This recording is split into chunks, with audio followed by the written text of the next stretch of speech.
Welcome to the Real Estate Masters Podcast, where we interview the top names in the real estate game. If you want to grow your real estate business, see more podcasts, or get free resources, go to www.remcommunity.com. The only podcast that allows you to directly connect with the guests and many of the highest level names in the real estate game. You are in for a treat with our next guest. Do me a favor, subscribe to the podcast, leave us a review, and don't forget to go to remcommunity.com to connect with some of the highest level real estate professionals in the United States through our community and through our high level masterminds. Let's go. All right. Welcome to today's show. We have an awesome guest as usual, Mark Hulsey. He is a RE/MAX agent. He's got a ton of awards. If you're watching the video, you can see behind him, he's got a ton of accolades and been in the business a long time. Has raised 5 kids, I think he said, and does a lot of high-level stuff in the commercial real estate world, mainly on the brokerage side, but also investment as well. So as you guys know, I just love interviewing successful people. Doesn't matter if it's residential, real estate, commercial, sales, or investing. We're just going to have some high-level conversations on how Mark has scaled his business up and how you guys could potentially get into commercial investing. So Mark, welcome to the show. I appreciate you coming on. Tony, I love being here. Really appreciate it. And yeah, let's get our conversation going. I'm anxious to talk with you. All right. Sounds good. Well, I love talking about people's stories. Everybody has a different story, right? About how they got in the business and maybe some struggles, some things you learned throughout the way. So we'll just kind of start there. Tell people how you got started and how you got to where you are now. Yeah. So kind of the quick story would be in Chicago in 1983. So a crazy long time ago, probably well before your time. I got licensed in real estate in Chicago. And so I knew I was a real estate guy from very, very early on. But then I spent a lot of years kind of in the marketing, advertising, and business development world. And so to kind of cut to the chase, I'm a hybrid. I'm a hybrid between a marketing business development guy and a real estate guy, and knew that I had a passion for investing for many years, but like many people kind of sat on the sidelines, sat on my hands and didn't do much with it. And then after spending about 8 years or so in Chicago, 8 years in Michigan, working in marketing and business development and media, I moved my young family at that time back to Minnesota and became an investor, and built a portfolio of about 50 units, primarily small residential, multifamily, duplex, triplexes, fourplexes, some mixed use properties. And then did that essentially up to a full-time position as I was kind of transferring my time from being a retained marketing consultant into an investor. And then ultimately got recruited to go into real estate sales because I was moving so much real estate myself. And at that time, I was a little bit apprehensive about actually putting the suit and tie on to represent clients, but I started doing that instead of representing businesses and guiding them with their marketing and business development. And it's done very well. I've really enjoyed taking a lot of real estate knowledge, and I've converted a lot of investing knowledge into the brokerage side. So that's really what I've done. I've parlayed lots of lessons, many hard lessons and difficult lessons. So it didn't always certainly come easy by any means. And then turn that into representing clients. And so we've represented hundreds or thousands of clients over the years, and we've just done a huge amount of business.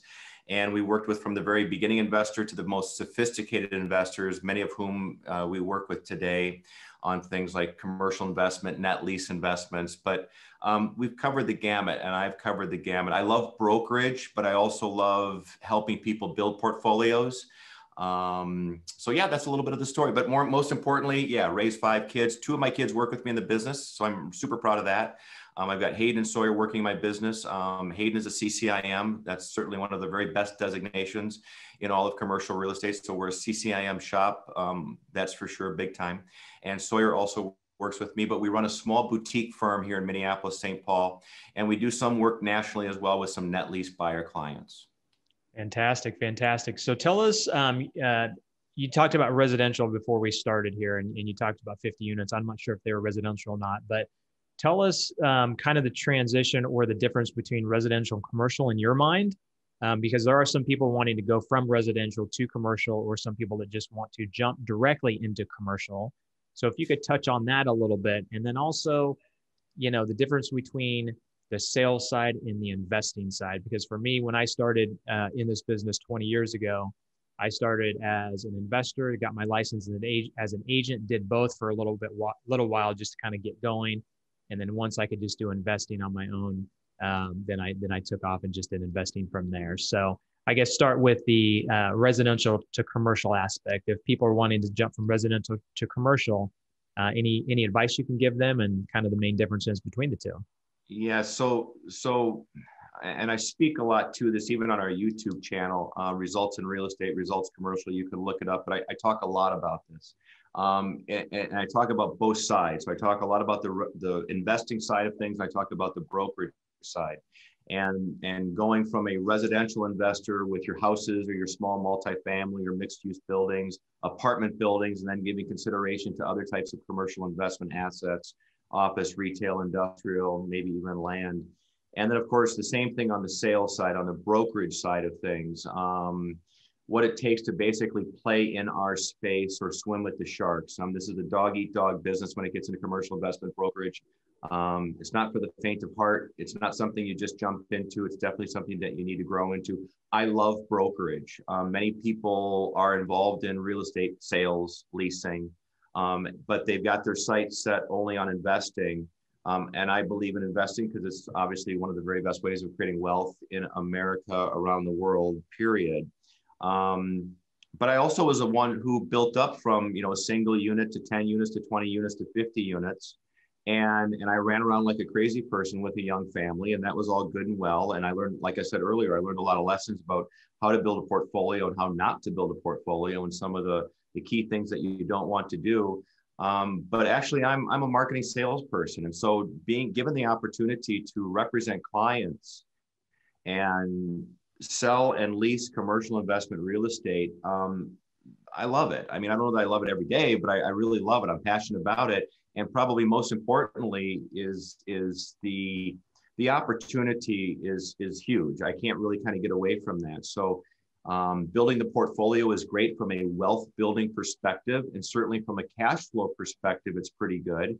At the same time, when I can compare what we do from a brokerage point of view for creating income and creating wealth off that income, it's extraordinarily substantial. So I'm maybe the opposite of many people that, start off in the sales and they just want to be an investor. I was more the investor and I got more into the brokerage side of things, and the brokerage side of things has served us really, really well. It's, again, I've raised a family and it's paid for lots of, tuitions and all kinds of things. So it's done really, really well for us. And of course, I didn't have to deal with quite as many tenants, toilets, and trash, but instead I shifted my energy over to client service.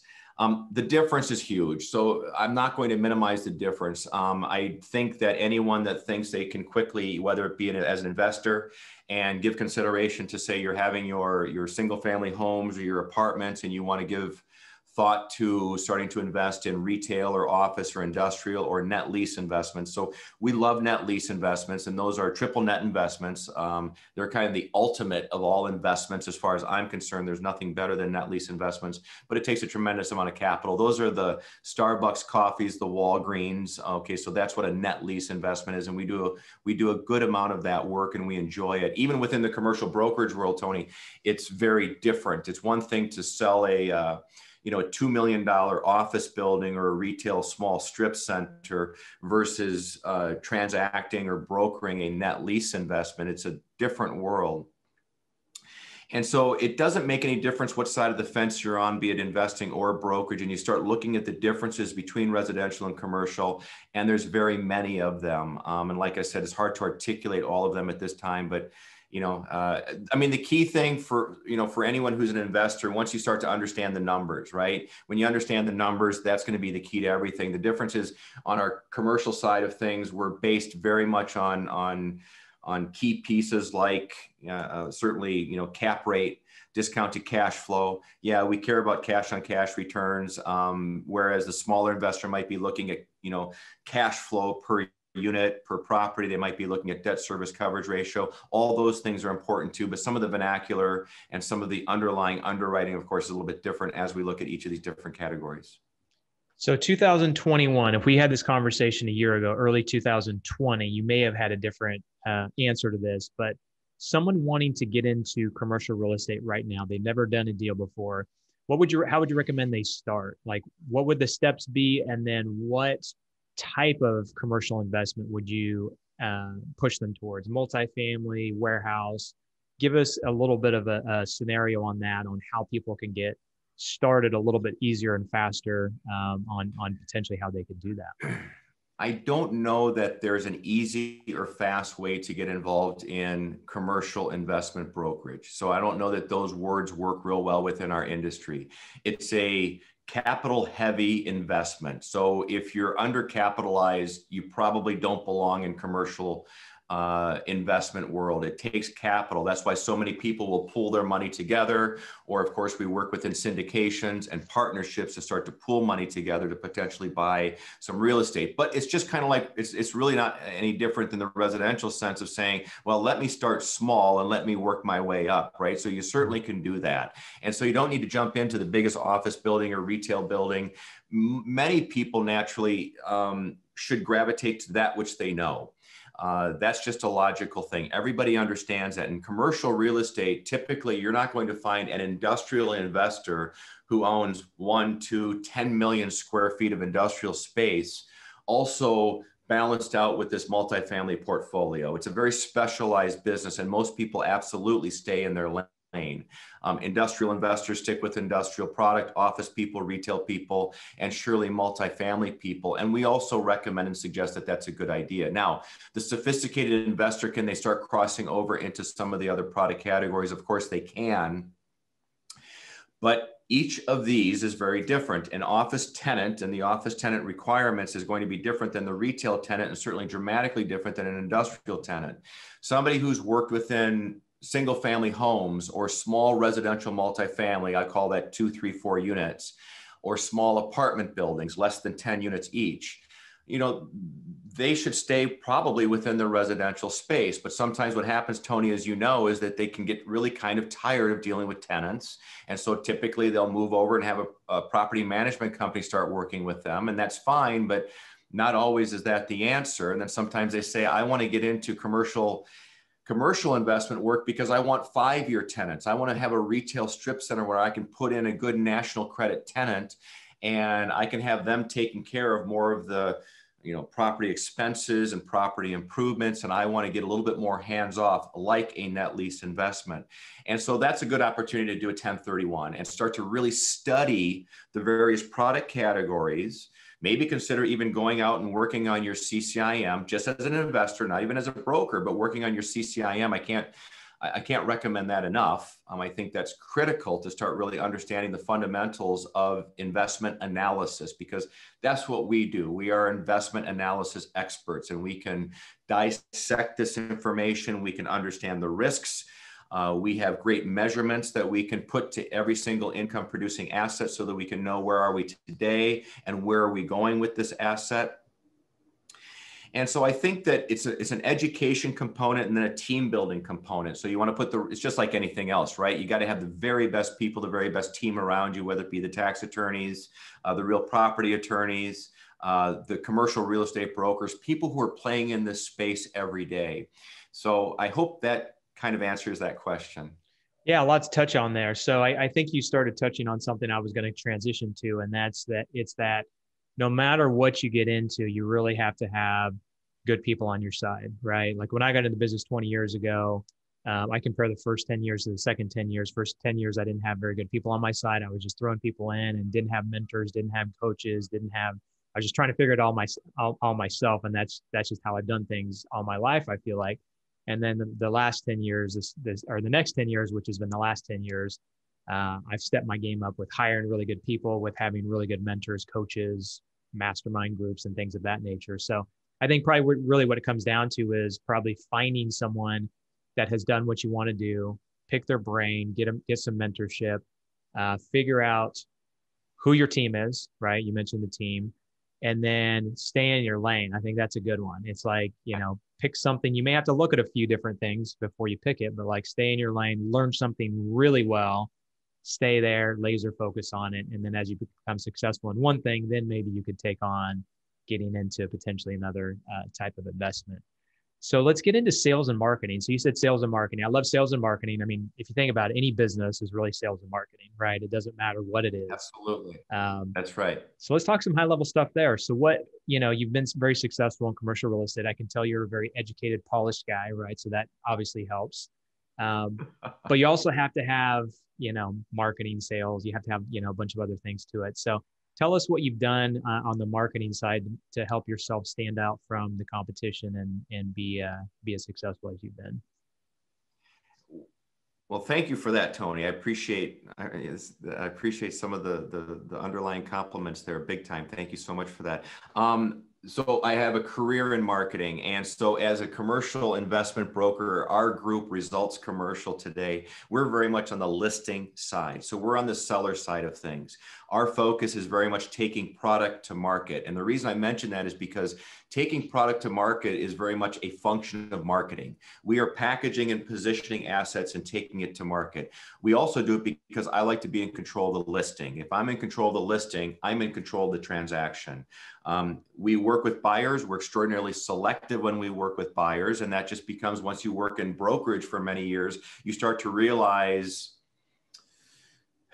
the nuances, what works and what doesn't work. And our time is so extraordinarily valuable that we need to make sure that we're focusing on money-making tasks.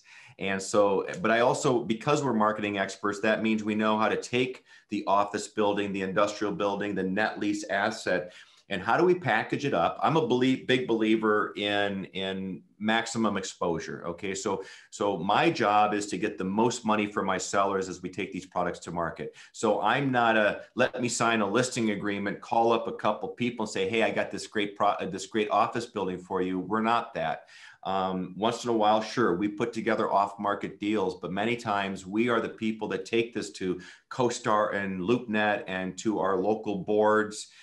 We put together very elaborate offering memorandums and videos and drones, and we take it to the market and we shop that product. We maximize the equity for our clients. I've been the person, I've been the seller many, many times over, like you have, Tony. So you know what it means to squeeze everything we can out of that asset, right? We've put so much money into the asset to be a strong income producing asset. And now it is time to exit. It's time to move our monies into another place. We want to get everything we can out of that. So I've got no problem with off-market deals. Off-market deals are fine and they've got their place, but then there's a place for folks like us that know how to do the marketing and know how to do the positioning and work that product in the market. So my many years of working in strategy, marketing consulting, and all of that, it serves us really, really well for what we do today. And so, but you're right, because it doesn't matter what the business is. If you're kind of missing that marketing piece of it, you're going to have a hard time being very, very successful, because marketing is just fundamental today to making any business work. So I think that we have a huge advantage with that automatically. That allows us to stay as a very small, focused investment boutique, because I'm not interested in having 80, 90, or 100 agents. I work within a very large brokerage. The brokerage that our commercial investment group is a 1,200 agent firm. We're a very large firm, but I happen to run a very small firm within a very big firm. And I dig that. I like that. It allows us to be very picky and selective about the work we do and the people we work with. And once you're a mature business, you're kind of given that luxury to start saying yes to you and no over there.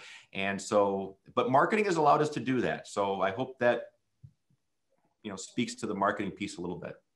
Yeah, I think residential real estate is probably a little bit different than commercial real estate from a standpoint of residential. You can get a lot with relationships, but I imagine commercial real estate's even greater than that, because you're dealing with astute clients. Astute clients hang out with other astute people, and so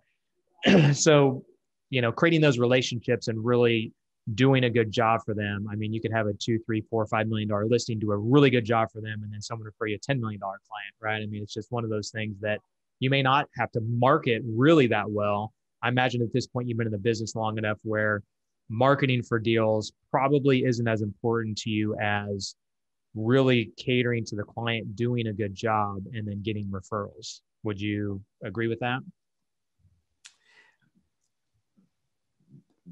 To me, they're both equally important. So I really wouldn't dismiss the latter for the former. Okay. But never do we let the former start to let the latter weigh itself out. So in other words, yes, those relationships are critical. The relationships I have with my fellow commercial brokers who are very successful as we transact together becomes very important. So yes, as you're moving up the ranks, you know who are the producers, who has the product, who knows how to put the deals together. Because if you're a residential person, you're trying to play in my space, you're going to have a hard time. And actually, commercial brokers are not the easiest people to deal with. So that's a big one right there. That's why you want to make sure you've got the right people on your side. If you can't talk the talk and walk the walk, we're pretty much going to not want to deal with those people so much. But so when it comes to marketing, quite honestly, if I'm taking a $400,000 building to market, or if I'm taking a $4 million building to market, we actually put an equal amount of, well, I got to be careful there. Yes, sometimes the $4 million or $10 million building is going to take some extra marketing horsepower and dollars. But quite honestly, the amount of work by the time you package it up, you put the offering memorandum together, you put your rent rolls, your financials, there's a lot of information that goes into a commercial investment property. So I consider, but then again, we're kind of picky best practices people. We kind of make sure that everything is in good order, and try not to miss a beat on any of it. So it's all of it. It's your reputation is everything. So reputation is it hands down, as you know. I mean, reputation, we live and die by it. We're in Minneapolis, St. Paul, Minnesota, and Minneapolis, St. Paul is a vibrant market. It's a smart market, but it's about a number 14 market, and it's a small market. So yeah, we've got 3M and Target stores and General Mills, and we've got some, failing football teams and not so good baseball teams here as well.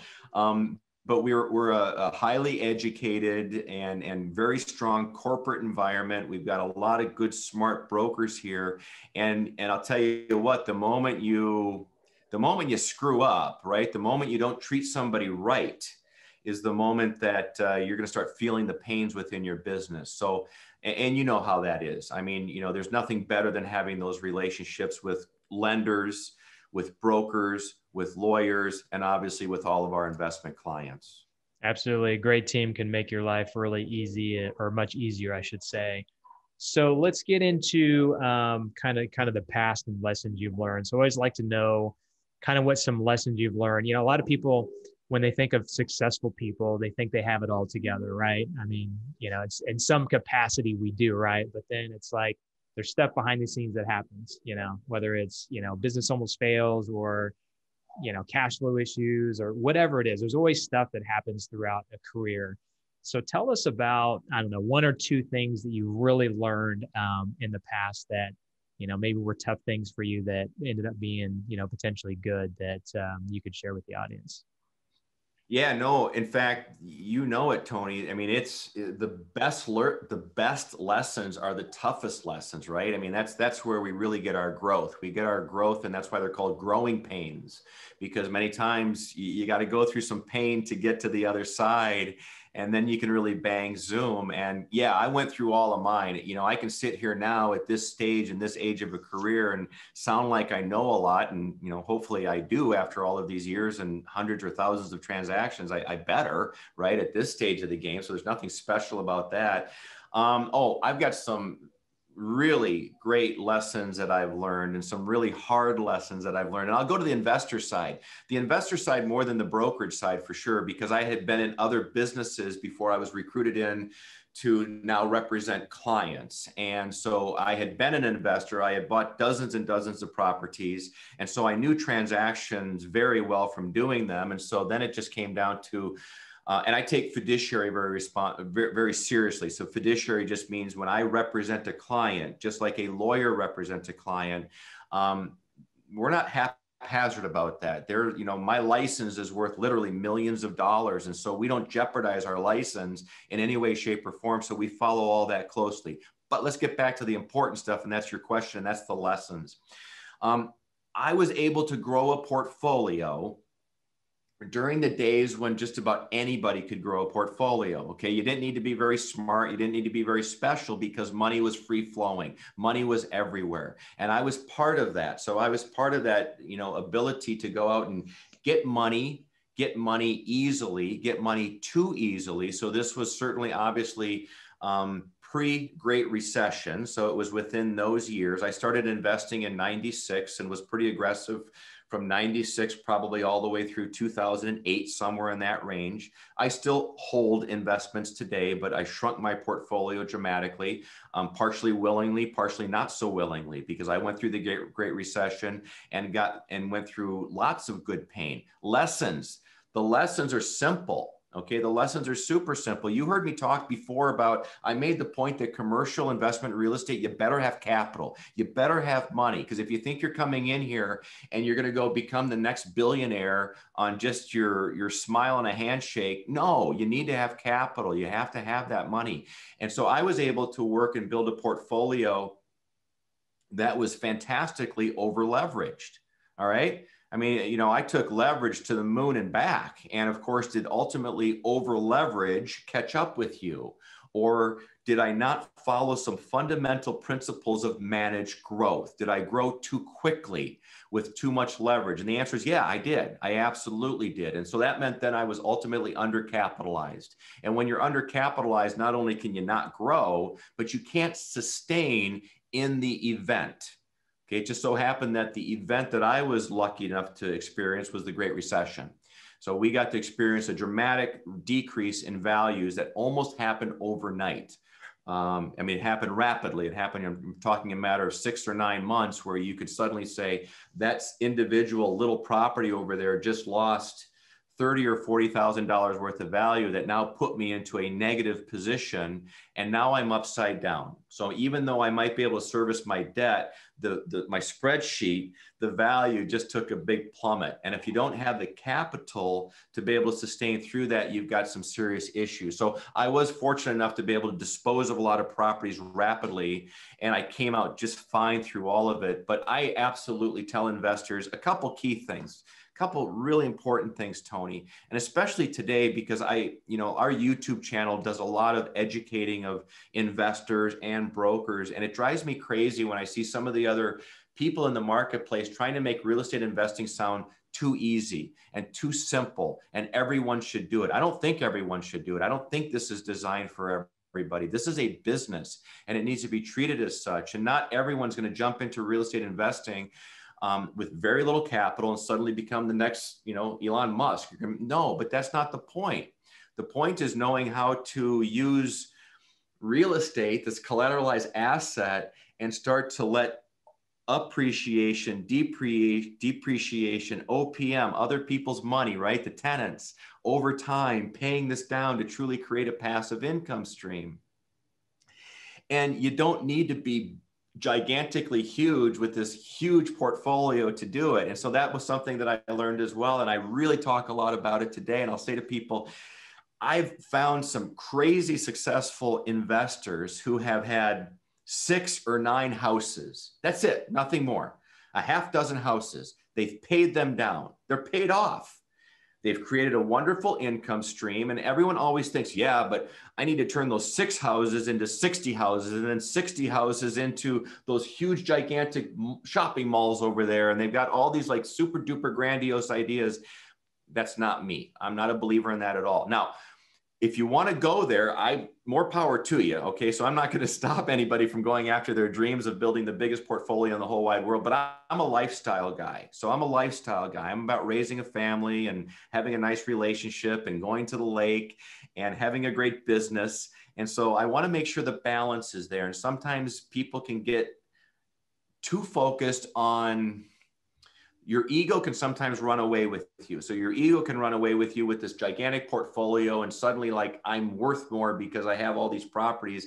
And I say, let's just slow down a little bit and let's make sure that this investment strategy fits your lifestyle strategy. Let's design a life where the real estate investments are going to work very well for you in the short term, midterm, and long term. And then you can be successful. So I hope that's a long-winded answer, but yeah, I made some pretty good mistakes. And so now I'm more about proper leverage, proper growth, keeping your goals in line with your life. So. Fantastic. No, there's a couple things I want to touch on. I took a couple notes here of things that you touched on that I kind of want to reiterate as we wrap up here. But you did mention Elon Musk. So we talked about lessons. I mean, think about this. Elon Musk at this point is the richest man in the world, right? And it just happened literally in the last, I don't know what it's been, last 3 months or something like that. But, you know, something that's been publicized lately is that he almost went bankrupt, what, a year, 2 years ago, whatever, you know, whenever that was, like recently. So he went from potentially bankrupt to the richest man in the world. Now, obviously that's extreme. But the point is that we go through things, we hit rock bottom in certain instances. We get over leveraged on properties. I've been there before and had to sell off a bunch of properties to make up for other properties. I've been there. So we're going to have lessons, right? So if anybody's down in the dumps right now, it's not something that's going to stay forever. There's always going to be a lesson to it. And then the other side is that, you know, looking at your bio, if anybody looked at that, they would be like, man, this guy is just wanting to be the biggest and baddest, you know, commercial real estate, you know, person out there. But talking to you, you're very balanced. I mean, you have 5 kids. You obviously, you know, you've done something right there. It's not easy to raise 5 kids. I just had my first couple of years ago. I downsized my business a couple of years ago. I had 15 employees and I downsized to three employees. And I couldn't be happier with that one business that just is very lean, makes just almost as much money as the 15 employee business that I had. And now it allows me to concentrate on, you know, the other businesses that I've started over the last several years. And I feel way more balanced. So I think those are some two good things is, you know, there's always something good and the bad, and you don't always have to be the biggest and baddest to be successful. Right. Yes. So awesome. Well, it's a matter of how do we measure our success, right? So I think that's really what it comes down to, or how do you measure wealth, right? And so each of us have our own way of measuring it. And I think, you know, our culture wants to measure it with the Lamborghini or the private jet or maybe your bank account or whatever else. And for me, it's just, you know, at this stage of my life, it's not how I measure wealth. I get to work with 2 of my kids here in this business, and I'm lucky to have 5 adult kids now. The last 2 are in college and married for, I don't know, almost 35 years to a fantastic partner who's been through all of it with me. That's all of my wealth. And I'll take all that wealth over everything else in the whole wide world. So those are kind of some lessons from a middle-aged guy that, you know, yes, I'm a doer, and I love, you know, it's great knocking out, you know, great production every year. And it's nice having a portfolio and all that stuff. But I think that we really got to keep our eye on the real prize. And so that's what I try to do. And you know, congratulations to you and your what, you know, 2-year-old. Is that right, Tony? Getting ready to turn 2 here in a couple months. Yeah. All right. Well, that's as good as it gets to me. That's the richest part of life is right there. So there's not a property or a cap rate in the whole wide world that can touch what that 2-year-old brings to our lives. So I hope you're just sucking up every minute of that. Yeah. So yeah, it's going fast. But no, I appreciate you, Mark. Great guy. And you have a Results in Real Estate YouTube channel, correct? Is there anywhere else you'd like for people to go learn more about you? Yeah. And thank you for that, Tony. But quite honestly, you know, we just started doing our YouTube channel, Results in Real Estate, because I want to take so many years, decades of real estate experience and start sharing it. Okay. I'm not selling anybody anything today. Resultscommercial.com, our website, resultscommercial.com is a great place to go to because videos are on there. They're going to send you over to our YouTube channel. But anyone who's interested in investing, I think that you're going to find I've loaded up a lot of content on there, and tomorrow we'll shoot 8 more videos. We'll have 100 videos on our YouTube channel here by June 1st. And it's kind of a balance between both investing videos and then working within the commercial investment brokerage world. And so whether you bounce to resultscommercial.com or find us, on YouTube on Results in Real Estate, I think some of your audience might, especially for the newer or intermediate investor, or somebody who wants to, work within commercial investment real estate, there's some good information on there for everybody. All right, good stuff. Well, congrats, Mark, on all the success in surviving 5 kids and 35 years of marriage. That's not an easy feat, being successful in all those things. So I appreciate you, Mark, and look forward to connecting with you again soon. Oh, Tony, thank you for this. It's wonderful to meet you, and keep up your good work with your young family. And I can't wait to talk to you again. Thanks. I appreciate you. All right. Thank you. Thanks for listening. Now go to www.remcommunity.com to connect with today's guest, see our high-level masterminds, and to get free resources. Don't forget to share this with a friend and leave us a 5-star review. We'll see you on the next episode.